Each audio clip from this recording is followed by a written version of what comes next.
Well, honestly, right now in my life is probably one of the happiest sustained periods.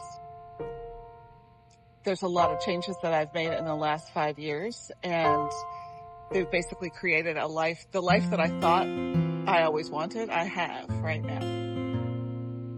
I left a marriage that was really difficult for me. But it was my choice. And so there's a lot of pride in that, and going out and finding out what love feels like. And my sons, I have two sons, and they're right in mid-20s right now. And I can see, like, one of them is very launched and just got married and is a nurse and taking good care of himself. And the other one, I'm watching his prefrontal cortex actually fall into place, like, in real time. And it's just lovely. Like, they're safe, and that feels really good.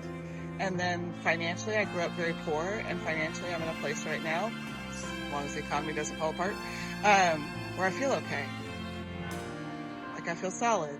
And all of that makes for, like, in the guise of what's happening in the world right now, it's wild to have that contrast of this is all shit, but this feels really good. But I also think that's what gets us through it.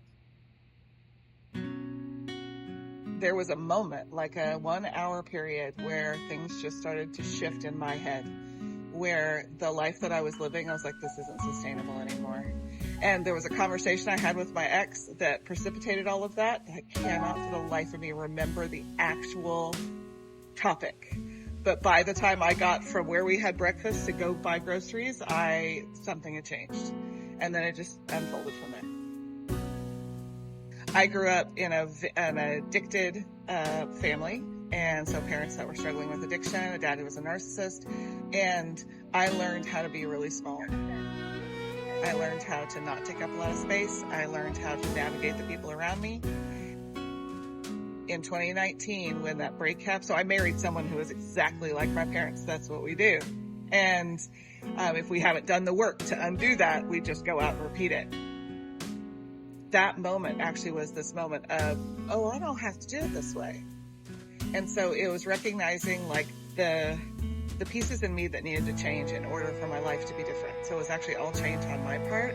And it ended up in a divorce and moving out, selling a house, and changing my life. But it was all about that internal, like, oh, I have to stop doing this. Not they have to stop doing it. I do.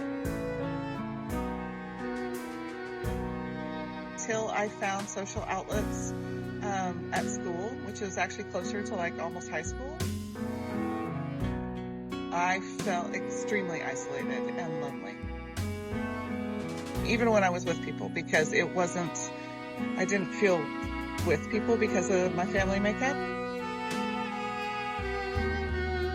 There was always and no one ever told me we had to keep things quiet, but I knew to keep things quiet, so I couldn't let people in. And that made it really lonely because the people in my house also didn't feel very safe. Where I found the most change for that was I grew up in Oklahoma, and I started in Color Guard, which is flags and rifles. In Oklahoma, it's extremely competitive. Like, I have national championships throwing a gun in the air. But that, like, being really good at something, and the people I did that with, that's where that started to change.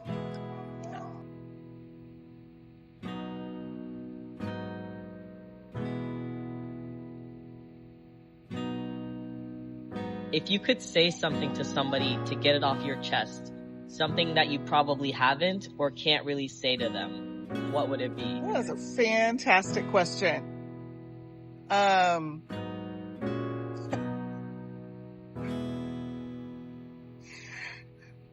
There are two things that come up. The first one was actually towards my ex.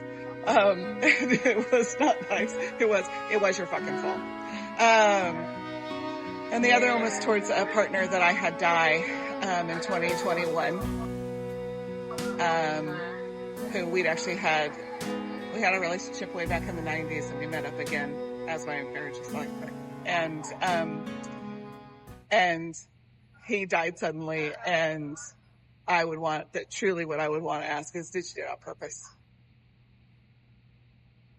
He died of a heart attack, but I think he knew it was coming.